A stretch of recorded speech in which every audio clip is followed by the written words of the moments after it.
Today marks 1 month since the deadly flooding in Texas that killed at least 130 people. And recent hearings reveal the widening scope of the tragedy. One survivor gave a snapshot of daily life. What we have noticed since the flood is our lake has become a toxic pit. We've talked to divers that have been out there. They have found vehicles. We have asked them direct questions. Are there bodies in the water? Their answers are yes. Last week's emotional testimony took a closer look at the response by local officials to the deadly flooding. Lieutenant Governor Dan Patrick says he is shocked that Kerr County judge remained out of town for nearly a full day after that flooding began. And for more, we turn to Kevin LaFond, Regional Commander for the United Cajun Navy, which is helping with the cleanup following the deadly floods. Kevin, thanks for joining us. First off, what are you seeing on the ground now in Texas, and what is the mood at this point among the survivors? Survivors today are a little more somber than usual. They are coming off kind of a bit of an adrenaline rush here from the early days, from the rescue and recovery phases. And now it's that difficult part of moving on, not dwelling, and understanding that it is okay to go ahead and clean up now.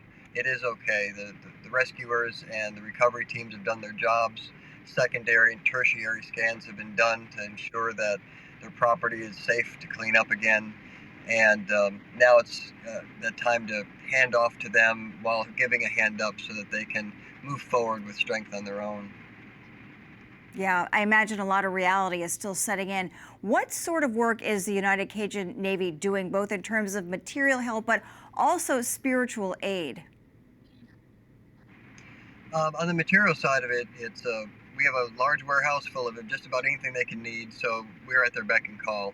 Right now, luckily, this community has really stepped up quite a bit. There's no shortage of supplies. There's no shortage of help. But as the time does go on, the helpers get fewer and fewer, but those that are left are more focused and more determined than ever.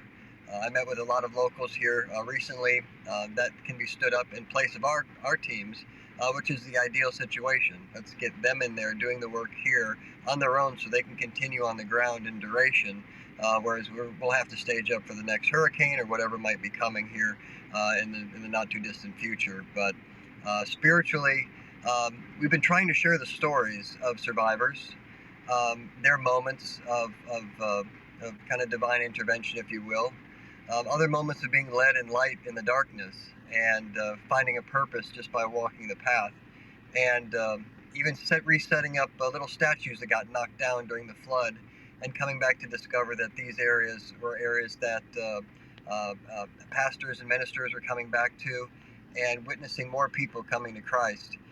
In those spots in the middle of that disaster, and they didn't even know why they were setting these things up at the time. They just felt driven to, and these have helped me in my own spirituality, but it allows me to share this with others, and it's extremely uplifting and reminds people as long as we keep walking the path, we will be guided. Yeah, it's great to hear. You know, at this point, you mentioned the spiritual needs the material needs have largely been met. So many people have jumped in to help. What do you think the biggest needs now of those are recovering from the flooding at this point? And is there any timetable for how long the United Cajun Navy will remain in Texas? As far as our national teams, we'll rotate out. We're still here a month later, and we're going to continue to be here as long as we're needed. But that day is going to come pretty soon where we're going to hand it over to our United Cajun Navy teams on the ground here in Texas, our own Texas teams that live here, that have been training with us for the last month. So that way they can carry on the work that we've already started. There's no interruption.